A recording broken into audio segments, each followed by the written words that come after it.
वैसे मैं कुछ दिनों से एक बात सोच रही थी, शेयर करूं तुमसे? कहो।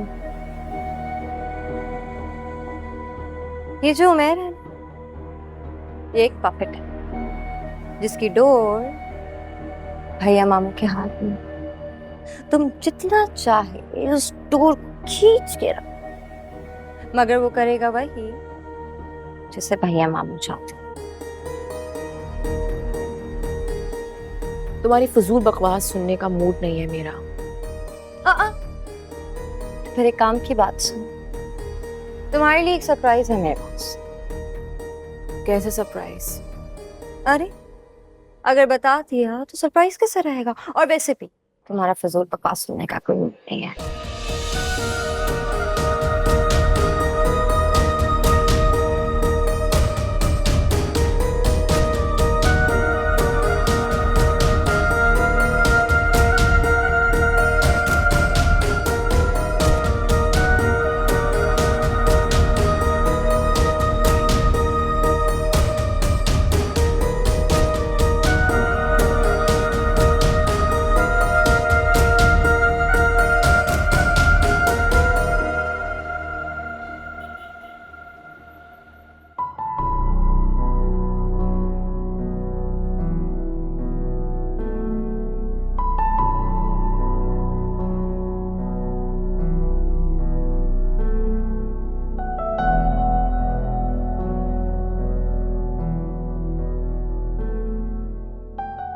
पूछोगी नहीं मुझसे ऑफिस में आज मेरा पहला दिन कैसे गुजरा?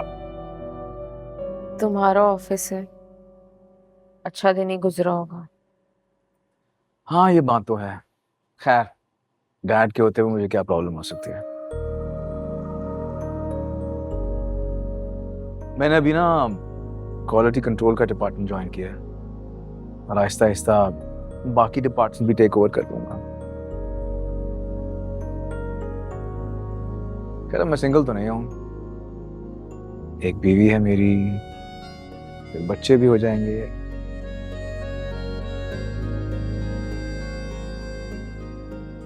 पैसा तो कमाना आना चाहिए, है ना?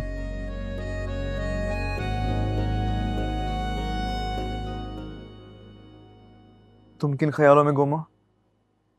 दिमाग में एक प्रॉब्लम चल रही है, सॉल्व करने की कोशिश कर रही हूँ मगर सॉल्यूशन नहीं मिल रहा। क्या है यार जायरा, मैं पूरे ऑफिस की कहानी तुमसे डिस्कस कर रहा हूँ, तुम मेरी बात पे ध्यान नहीं दे रही। नहीं, मैं तुम्हारी बात सुन रही हूँ। मैं सिर्फ ये सोच रही हूँ कि क्या मेरे कहे बगैर तुम मेरी बात सुन सकते हो? अजीब सी बात की है तुमने। जो बात तुम्हारे दिमाग में है, तुम सोच रही हो, वो मुझे कैसे समझ में आ सकती है? एग्जैक्टली तुम कैसे सोच सकते हो? यही तो मैं कह रहा हूँ। अच्छा वो तुम्हें याद है ना कल 7 की डेट फिक्स है, तो तुम ऐसा करना कि अम्मी की तरफ चले जाना और मैं वहां डायरेक्टली आ जाऊंगा। सही है। लिसन, फालतू बातों पे ध्यान मत दिया करो। जिंदगी जितनी सिंपल है ना, उसे प्लीज सिंपल ही रहने दो। हम्म।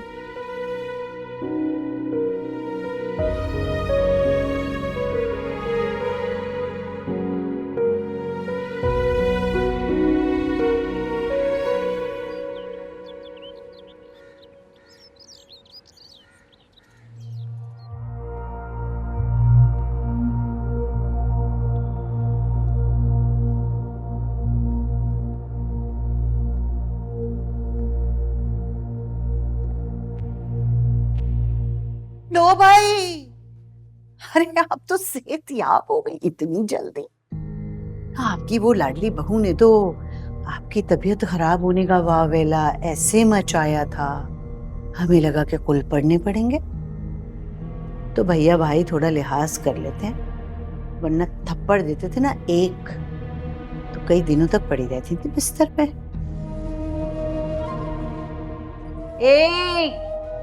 आपसे बात कर रही हूँ, आप सुन नहीं रही हैं और मुंह उठा के चली जा रही हैं। बड़ी हिम्मत है भैया आपकी। आप बात कहाँ करती हैं, सिर्फ सुनाती हैं। कहिए, खड़ी हूँ यहाँ। बड़ी जबान चल रही है आपकी भाई। खैर, जानती हूँ मैं ये सब किसकी शय पे हो रहा है। वो जो अपनी प्यारी चहीती बहू ब्याह के लाई है ना, ये सब उसकी शय पे है। कोई बात नहीं, खुश हो लीजिए। कुछ ही दिनों की मेहमान है वो यहाँ। क्या मतलब? मतलब अभी बता देते हैं। मतलब ये है कि आपने उसको लाके जिस जगह बिठाया है ना, वो जगह मेरी बेटी की है और वो हमसे कोई नहीं छीन सकता। मैंने उस बच्ची को कहीं लाके नहीं बिठाया। उमैर अपनी मर्जी से ब्याह के लाया उसे। उमैर अपनी मर्जी से ब्याह के लाया था। ज्यादा दक्कारी नहीं करना मेरे सामने, दूंगी उल्टे हाथ का मुंह के ऊपर। उमैर तो बचपन से जानता था कि उसकी शादी जोया से होनी। खैर, कहाँ से लाई हैं आप वो लाडली ब्याह के, मैं तो नहीं जानती। लेकिन एक बात याद रखना, भैया भाई को जिस दिन ये बात मालूम हो गई ना, तो आपकी चमड़ी अलग होगी, गोश्त अलग। हाँ बड़ी, एक बात याद रखिएगा, अगर दिन में तारे ना दिखा दिए ना, तो मेरा नाम निगहत से बदल के कुछ और रख दीजिएगा।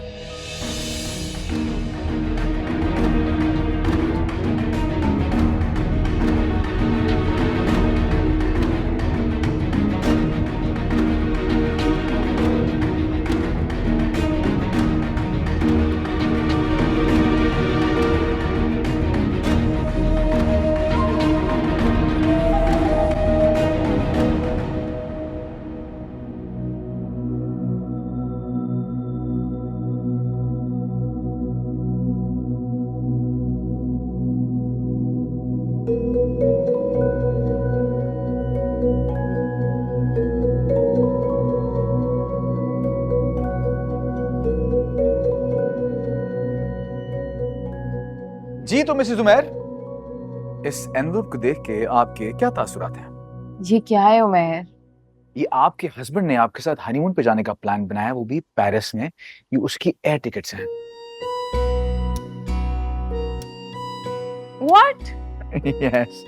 और तुम्हारा यही एक्सप्रेशन कैप्चर करने के लिए मैं इतनी देर से वहां छुपा बैठा हुआ था, तुम्हारे जागने का वेट कर रहा था। तुम सच कह रहे हो? मैं कोई ख्वाब तो नहीं देख रही?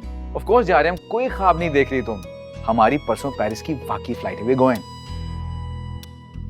वाओ। अच्छा, इससे तो बंद करो।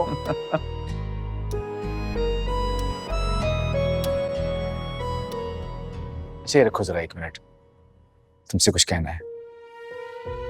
देखो, आई नो कि मेरे घर वालों के सामने मेरा तुमसे बिहेवियर कभी कभार अजीब सा हो जाता है।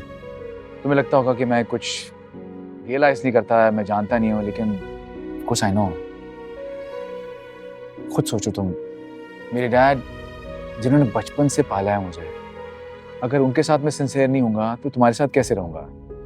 इसीलिए कभी कभार घर के बैलेंस को मेंटेन करने के लिए मुझे उनके सामने तुम्हें कुछ ना कुछ कहना पड़ता है, ताकि हम सिर्फ इस घर में सुकून से रह सकें। लेकिन I don't mean those things, वो सिर्फ एक ड्रामा होती है, फिर वक्ती तौर पे। मुझे नहीं पता था कि तुम इतने बड़े ड्रामेबाज हो। खुश हो? हाँ, बहुत ज्यादा। लेकिन अब तुम्हारे ऑफिस का क्या? तुमने तो अभी अभी ज्वाइन किया है। क्या फर्क पड़ता है यार, मेरा अपना ऑफिस है। 15 दिन नहीं भी गया तो कोई फर्क नहीं पड़ने वाला, कुछ नहीं होता। तो तुम ऐसा करो कि तुम जल्दी से तैयार हो जाओ, मैं तुम्हें तुम्हारी अम्मी की तरफ छोड़ूंगा, फिर हम चलेंगे डिनर पे रात को, और वहाँ पे हम सारा प्लान करेंगे हमने कहाँ कहाँ जाना है, क्या क्या करना है वहाँ पे। Done. Alright, I am gonna get ready.